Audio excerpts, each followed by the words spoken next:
I was watching a true crime documentary last week when something struck me. The narrator kept switching between calling the perpetrator a sociopath and a psychopath, sometimes within the same sentence. It got me thinking, are these terms actually interchangeable, or is there something more nuanced going on here that most people don't understand?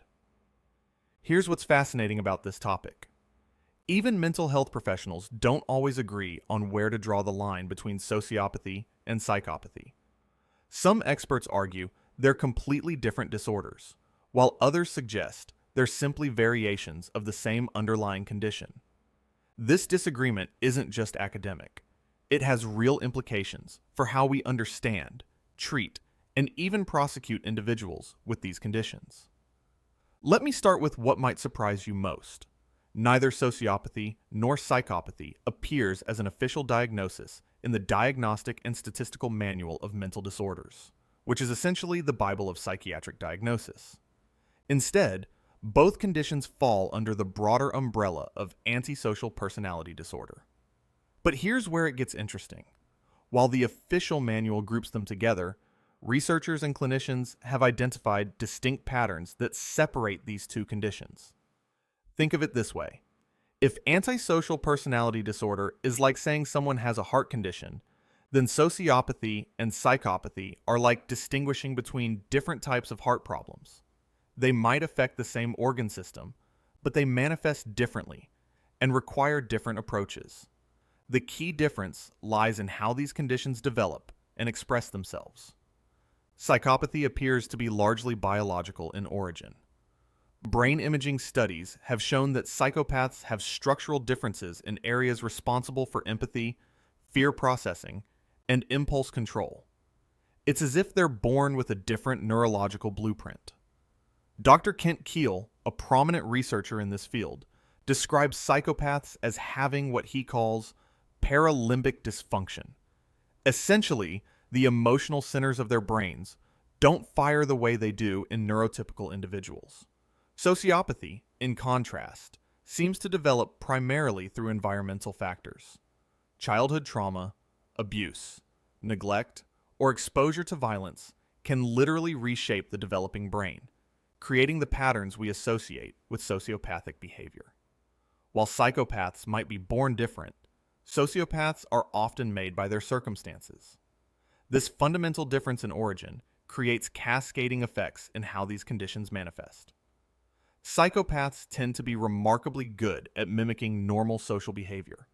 They're often charming, articulate, and successful in conventional terms. They can maintain long-term relationships and hold steady jobs, all while manipulating and exploiting others. Think of someone like Bernie Madoff, who ran a Ponzi scheme for decades while maintaining the facade of a respectable businessman and family man. Sociopaths, on the other hand, are typically more volatile and impulsive.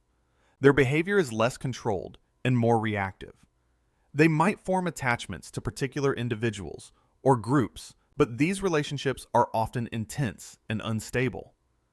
A sociopath is more likely to have a criminal record, struggle with maintaining employment, or have obvious interpersonal difficulties that make their condition more apparent to others.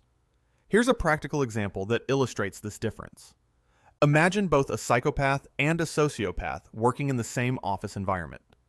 The psychopath might be the colleague who seems perfectly pleasant, remembers your birthday, asks about your family, and gradually gains your trust while systematically taking credit for your work or gathering information to use against you later.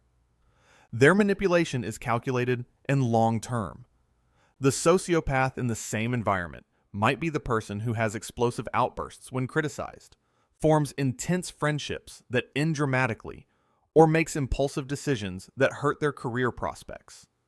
Their behavior is more obviously problematic, but it's also more emotionally driven and less strategically planned. The emotional capacity of these two groups also differs significantly. Psychopaths appear to have a profound deficit in emotional experience. They understand emotions intellectually. They know that certain situations should make people sad or happy, but they don't feel these emotions themselves. It's like they're colorblind to the emotional spectrum that guides most human behavior. Sociopaths, however, do experience emotions, but their emotional responses are often inappropriate or extreme. They might feel genuine affection for family members or close friends, but they lack the broader empathy that would prevent them from harming strangers or acquaintances. Their emotional world is narrow, but not absent. This difference has important implications for treatment. Because psychopathy appears to be largely hardwired, it's generally considered much more difficult to treat. Traditional therapy approaches that rely on developing empathy or emotional insight often fall flat because the neurological capacity for these experiences is limited. Some researchers argue that psychopaths can learn to modify their behavior through cognitive approaches that focus on consequences rather than emotional understanding, but the success rates remain low. Sociopathy, being more environmentally driven, offers more hope for intervention. Since the brain patterns developed through trauma and adverse experiences, they can potentially be modified through intensive therapy, particularly approaches that address the underlying trauma. However, this doesn't make treatment easy. The patterns are often deeply ingrained and require long-term, specialized intervention.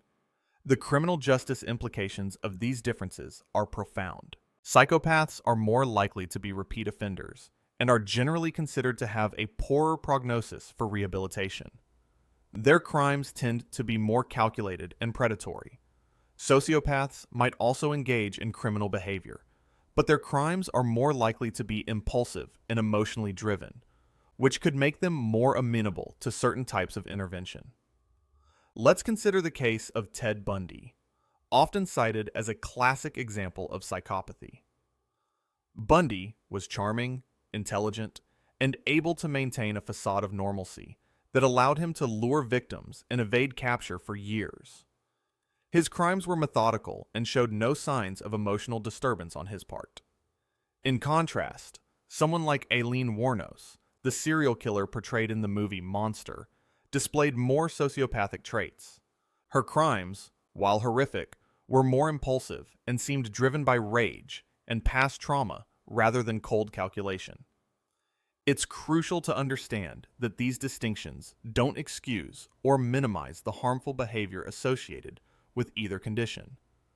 Both psychopaths and sociopaths can cause tremendous damage to individuals and society. The differences we're discussing are important for understanding, prediction, and potentially intervention, not for moral evaluation. One area where this understanding becomes practically important is in recognizing these traits in everyday life.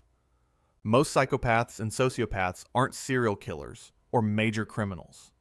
They're more likely to be the manipulative boss, the con artist who runs investment scams, or the person who emotionally abuses their family members.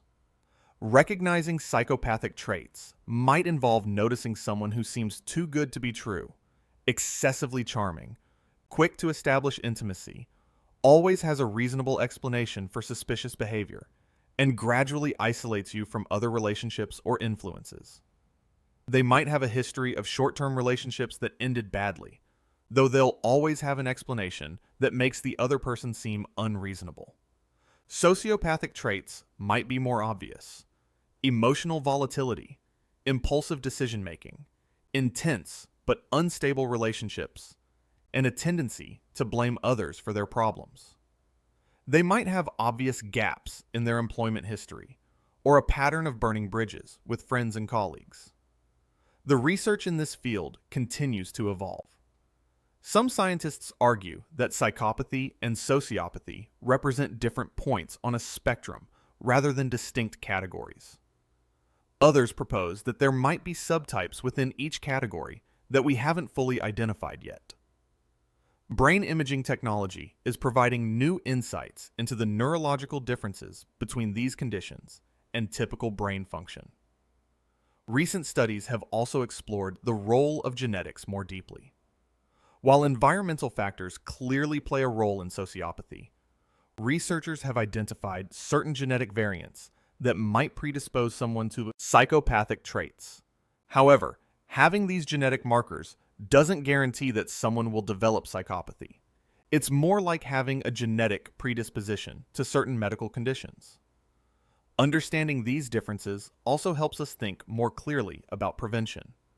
If sociopathy is largely environmentally driven, then addressing childhood trauma, improving social services, and creating more supportive family environments could potentially reduce its incidence.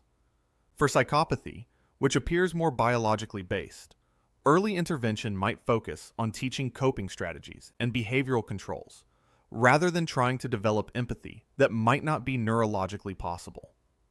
From a broader social perspective, this knowledge challenges us to think more nuancedly about human behavior and moral responsibility. It doesn't excuse harmful actions, but it does suggest that our approaches to prevention, treatment, and justice might need to be more sophisticated than one-size-fits-all solutions. The distinction between sociopathy and psychopathy reminds us that human behavior, even at its most troubling extremes, emerges from complex interactions between biology, psychology, and environment. While both conditions can result in significant harm to others, understanding their different origins and manifestations gives us better tools for recognition, response, and potentially prevention. Most importantly, this knowledge helps us move beyond simple labels to develop more effective strategies for protecting society while still maintaining our commitment to understanding the full complexity of human nature.